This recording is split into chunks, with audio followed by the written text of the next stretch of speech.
Olá! O isolamento social trouxe alguns problemas que antes passavam despercebidos.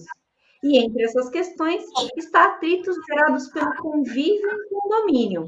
Por isso, o Alesp Conecta de hoje te convida a entender como deve ser a gestão desses conflitos. E para tratar do assunto, recebemos a advogada especialista em condomínio, doutora Luciana Lozic. Doutora, seja muito bem-vinda à Rede Alesp. Muito obrigada, eu agradeço o convite, eu estou muito feliz de estar participando aqui com vocês.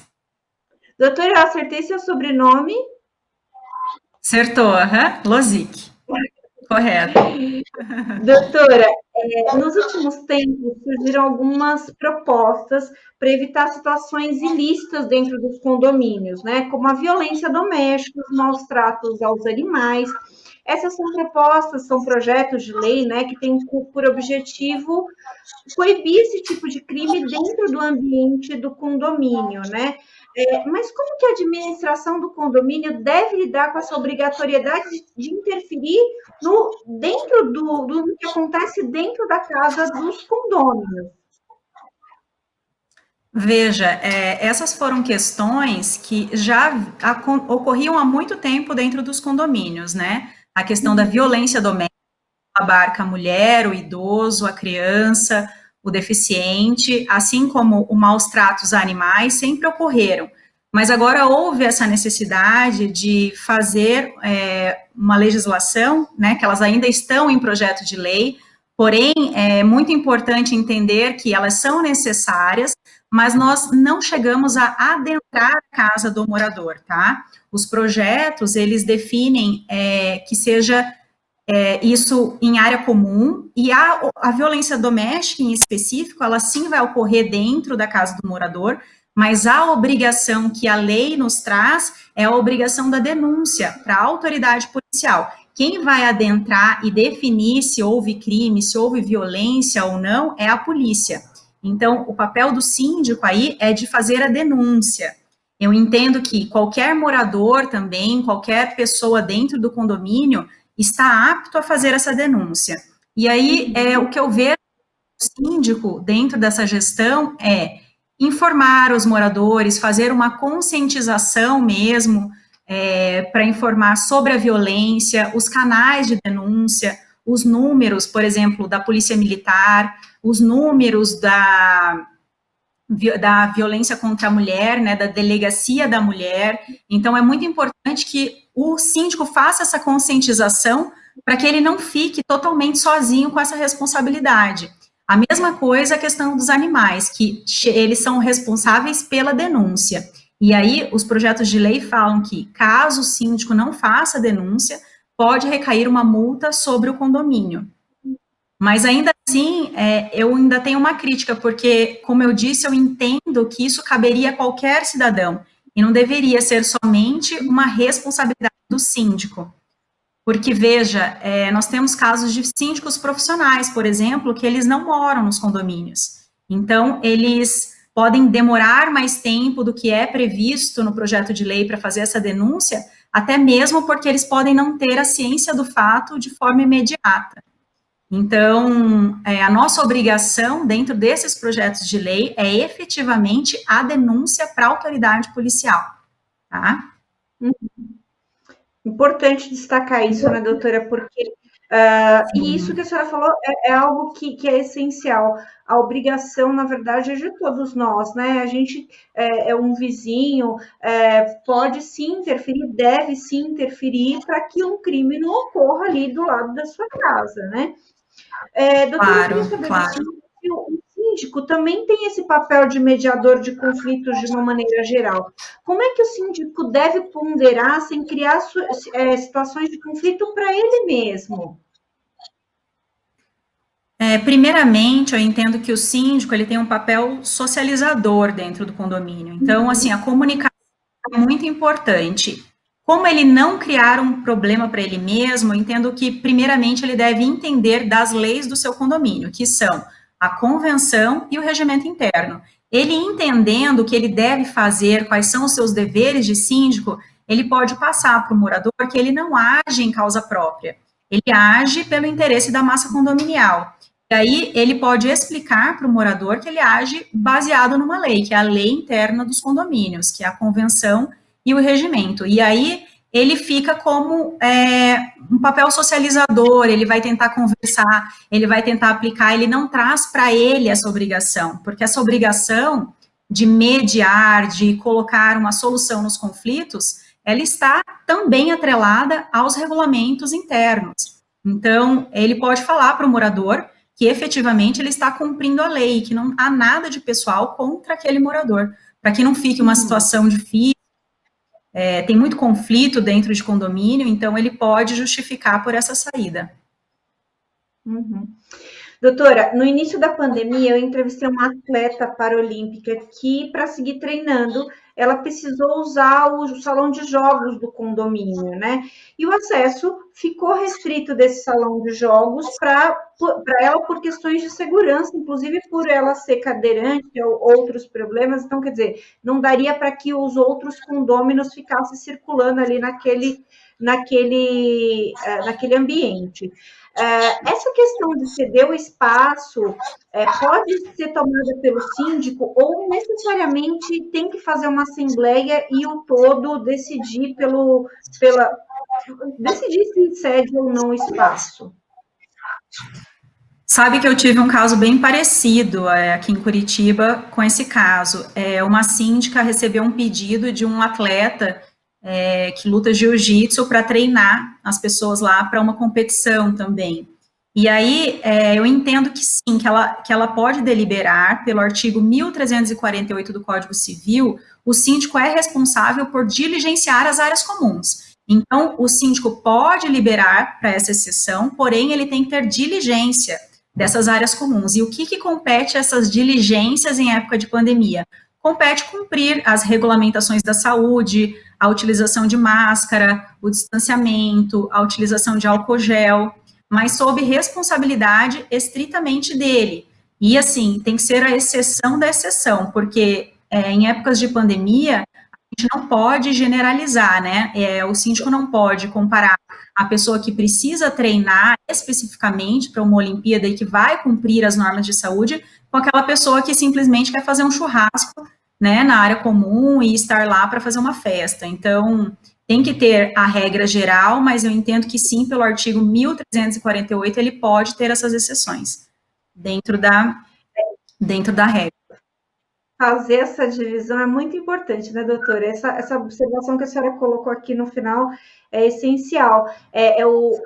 Qual que é a relevância para o todo do churrasco do vizinho, mas qual que é a relevância do todo daquele atleta que está representando o meu país, né? Então, quer dizer, e no caso dessa paralímpica, ela falou, eu não teria a menor condição de colocar uma mesa de tênis de mesa no meu apartamento, seria impossível colocar e fazer todo o treinamento, e generosamente o condomínio cedeu e ela conseguiu manter a rotina de treinamentos, graças a Deus, né?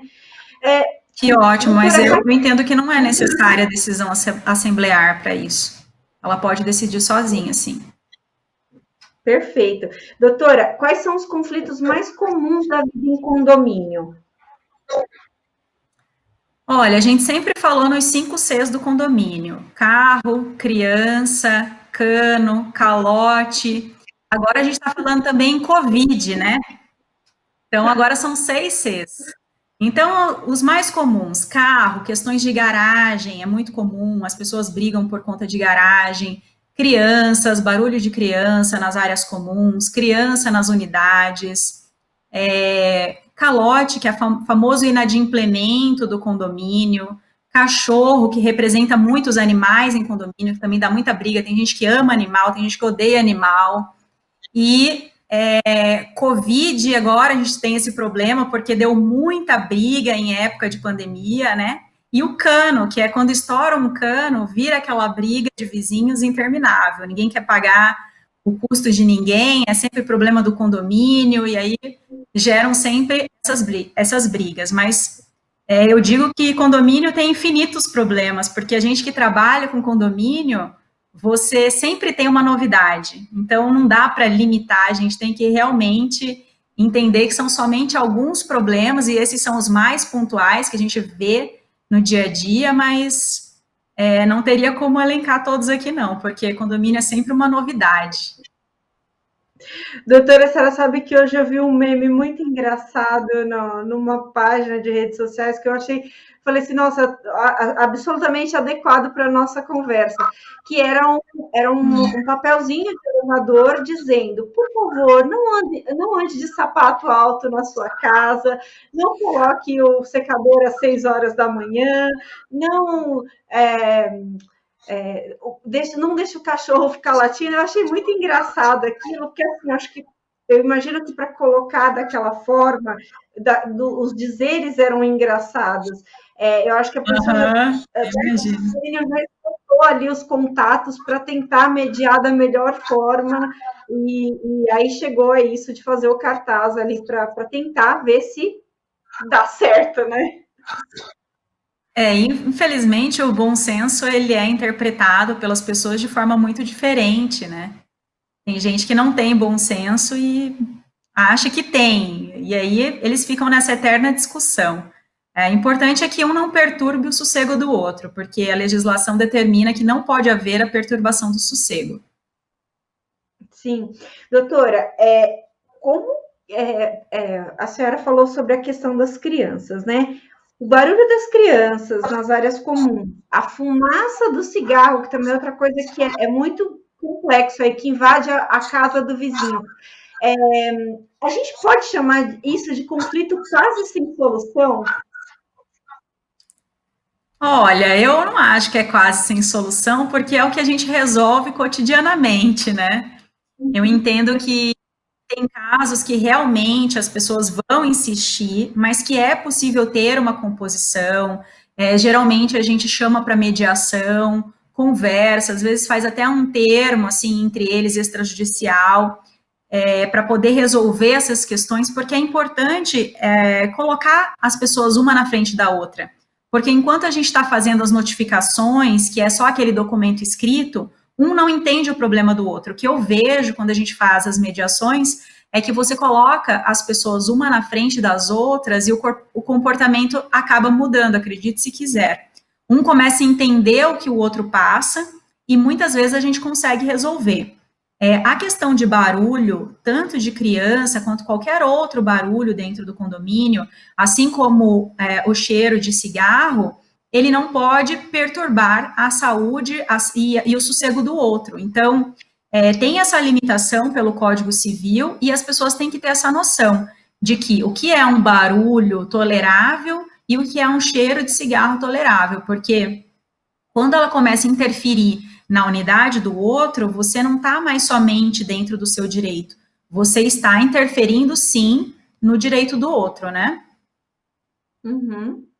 A gente pode até, de repente, citar como um exemplo aí, de repente, um vizinho que é fumante e do lado de alguém que é asmático, né? Então, quer dizer, é uma situação extrema e que realmente o bom senso tem que prevalecer sempre, né?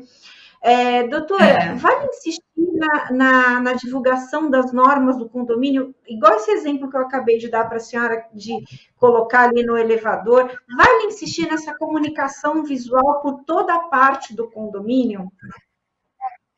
Sem dúvida, eu acho que comunicação e transparência faz parte da gestão dos síndicos. Tem síndico que ele trabalha muito, mas ele não comunica o que ele está fazendo para os condôminos. Então, acho muito importante para que as pessoas tenham ali aquele momento, por exemplo, que entra dentro do elevador e lê um comunicado, entende o que está acontecendo, começa a ter consciência, né, de que tem um síndico gestor, que esse síndico está passando as informações. Acho muito importante essa comunicação. Eu entendo que esses comunicados, eles não são apenas um papel que está colado na parede. Eu entendo que eles realmente funcionam, que as pessoas acabam lendo e entendendo a forma do síndico se comunicar.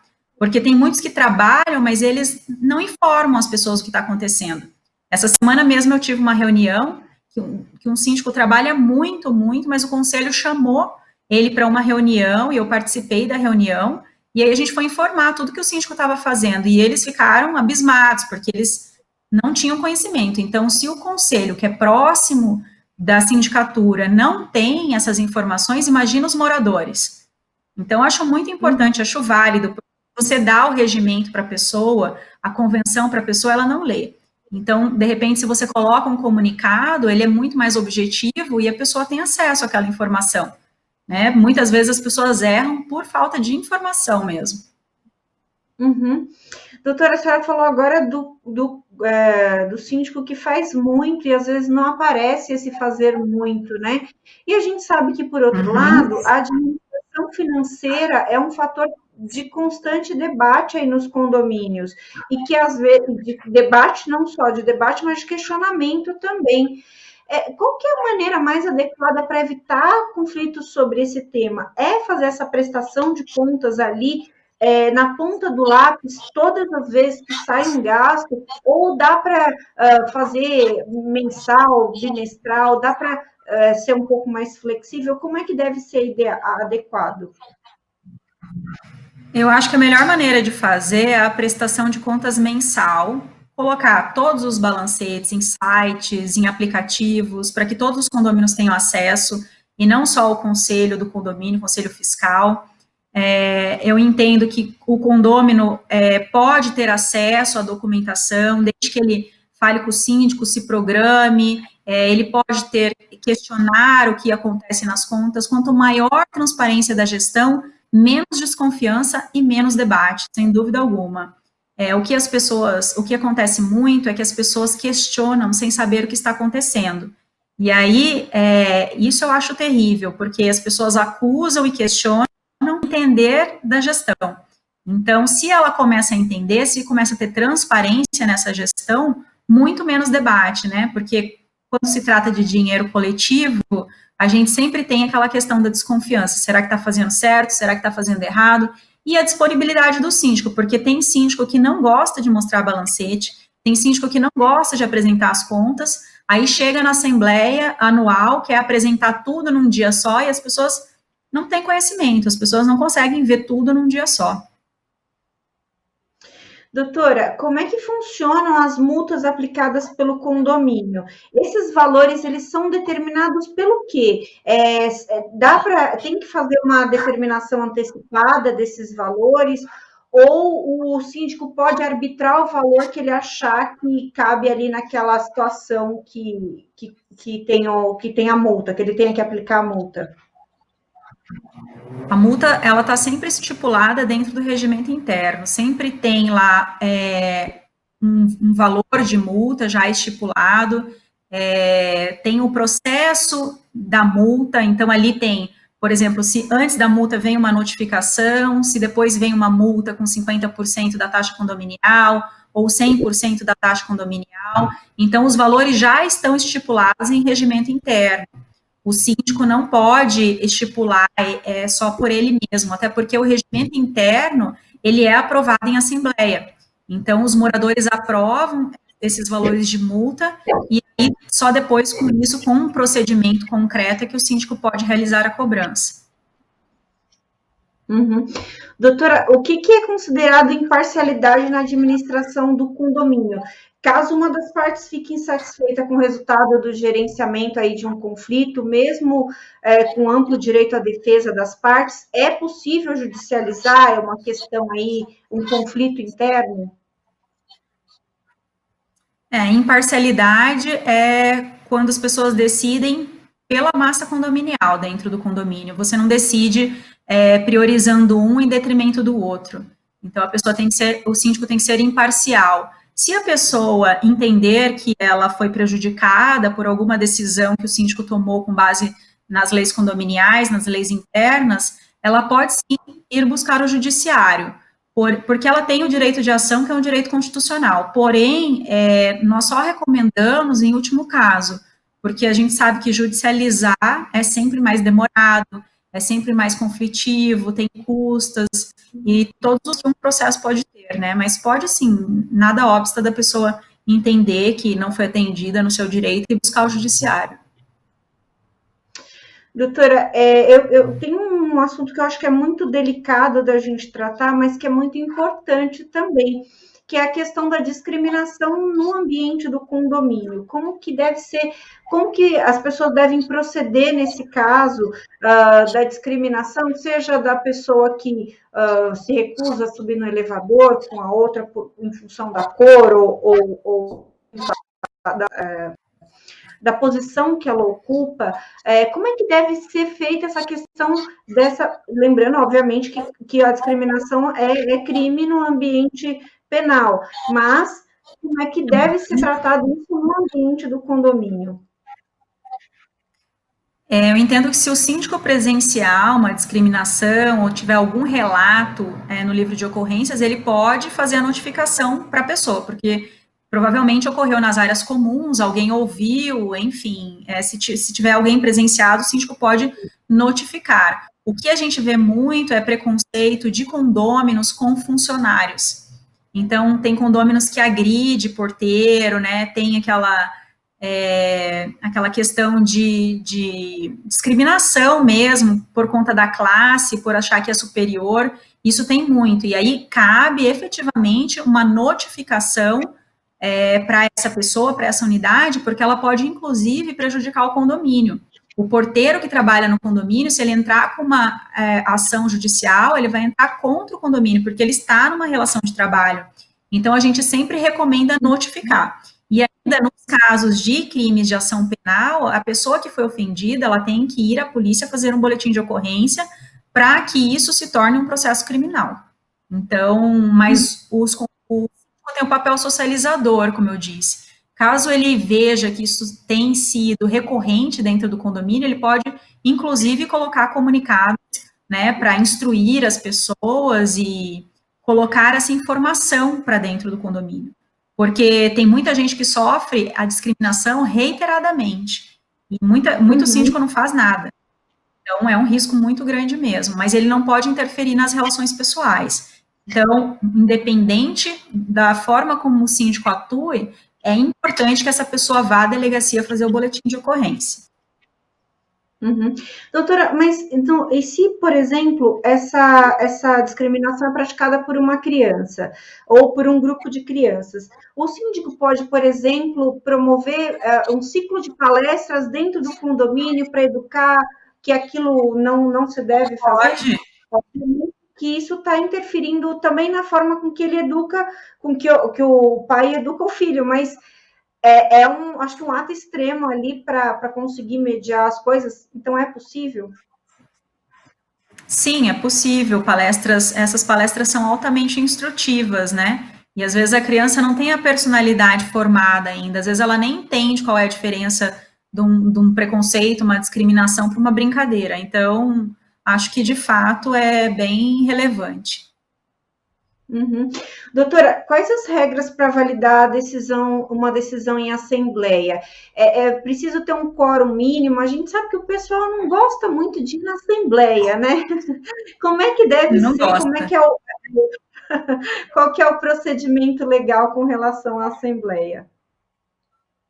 Olha, quando a assembleia está lotada é porque tem algum problema sério dentro do condomínio, né? Ou é uma destituição de síndico, ou é algum problema sério, ou é uma eleição de síndico que tem ali um grande eleitorado, enfim, é muito difícil, mas não tem, assim, tem quórums específicos, por exemplo, para aprovação de obras, por exemplo, mudança de fachada, um quórum de 100%, obras voluptuárias, que são 2/3, obras voluptuárias, por exemplo, você vai construir uma piscina e precisa de um quórum de 2/3, então os quórums são diferenciados, a maioria dos temas é por maioria simples dos presentes, então, quem estiver na Assembleia decide. Um condomínio de 100 unidades, que 10 pessoas vão na Assembleia, se 6 decidirem por aquele tema, provavelmente os outros vão ter que acatar essa decisão.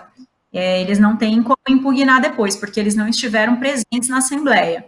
Né? Por conta do quórum, não tem como fazer essa impugnação. Eles têm que aceitar porque é lei do Código Civil.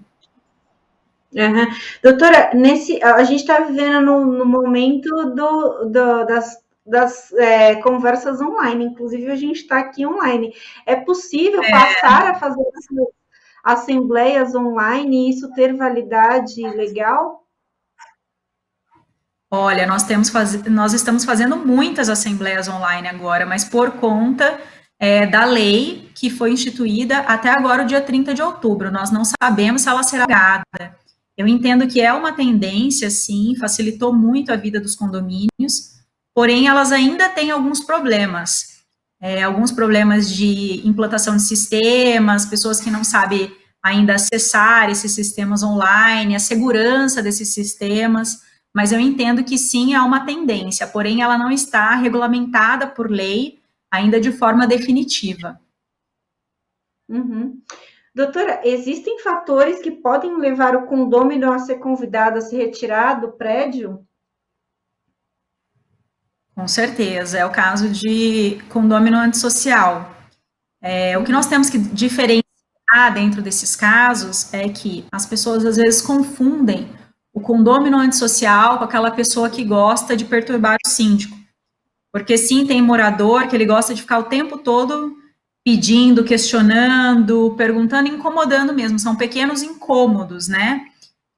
Mas ele não chega a ser antissocial, por quê? Porque ele está dentro sempre de um direito, o direito de questionar, ele é sempre questionador, ele incomoda nas horas erradas, mas ele não chega a ser antissocial. O antissocial, que eu digo assim para as pessoas que são leigas no assunto, é ter em mente que essas pessoas antissociais, elas cometem crimes. Por exemplo, pessoa que faz tráfico de drogas dentro do condomínio, pessoas que trazem a prostituição, aquela pessoa que anda armada, ameaçando todo mundo dentro do condomínio, ela pode ser um condomínio antissocial. E aí, aqui em Curitiba, por exemplo, nós tivemos um caso, agora, em época de pandemia, que o juiz excluiu um condômino que já era agressivo dentro do condomínio, que já tinha ameaçado algumas pessoas, e durante a pandemia ele começou a circular no condomínio sem máscara. Ele fazia questão de circular sem máscara. E aí o juiz fez a exclusão desse condômino. Porém, nós temos que ter em mente que esse condômino antissocial, ele não perde a sua propriedade, ele continua dono do apartamento, ele só fica restrito a residir naquele local. Então, ele vai continuar sendo efetivamente condômino, porém, ele pode ser excluído daquele condomínio. Uhum, importantíssima essa explicação, porque nesse momento, esse caso deve ser comum, né, dessa questão da máscara aí, que oferece risco para as pessoas, então é um fator, e também a questão da propriedade, que a pessoa não deixa de ter a propriedade. Doutora, a gente está chegando próximo ao final da nossa conversa, mas eu queria só, para a gente finalizar, saber se os moradores podem exercer atividade comercial em condomínio residencial e se o home office está enquadrado aí nessa atividade comercial, como é que é visto aí na lei do condomínio? Efetivamente, não se pode fazer atividade comercial em condomínio residencial. Por quê? Porque desvia a finalidade do condomínio. E essa finalidade, ela está sempre inscrita na convenção do condomínio. Então, se o condomínio é residencial, ele tem que servir para essa finalidade. Se ele é comercial, da mesma forma. Há condomínios mistos, que têm unidades residenciais e unidades comerciais. Mas ainda assim é um regramento para cada lado do edifício. Então, não, eles não podem. A atividade de home office, agora, principalmente com a pandemia, ela foi muito disseminada. Então, o home office, ele é simplesmente o exercício de uma atividade profissional. E ele não configura como atividade comercial, então tem as diferenças. Por quê? Por exemplo, o condomínio que tem finalidade residencial, a pessoa pode fazer o home office sim, trabalhar, eventualmente receber um cliente. O que ela não pode é efetivamente instituir uma empresa ali dentro, com circulação de pessoas, recebimentos de muitos objetos, colocar mesmo a sede da empresa ali dentro. Aí ela não pode, porque aí desvia a finalidade residencial e comercial. O home office, essa atividade profissional, ela é secundária à atividade de moradia. Então, ele é permitido, porque ele não descaracteriza essa condição residencial dos condomínios. Ok. Doutora, muito obrigada pelos seus esclarecimentos, bem importante nesse momento em que todo mundo está meio à Agradeço, flor da Melissa. pele e conviver entre as pessoas não tem sido uma tarefa fácil. Muito obrigada, viu, doutora? Eu que agradeço, muito obrigada. Esse foi mais um Alesp Conecta. A gente falou da gestão de conflitos em condomínios com a doutora Luciana Lozic, advogada especialista em condomínio. Você fica agora com a programação da Rede Alesp. Você pode rever esse programa e outros programas da Rede Alesp nas nossas redes sociais. Muito obrigada e até mais.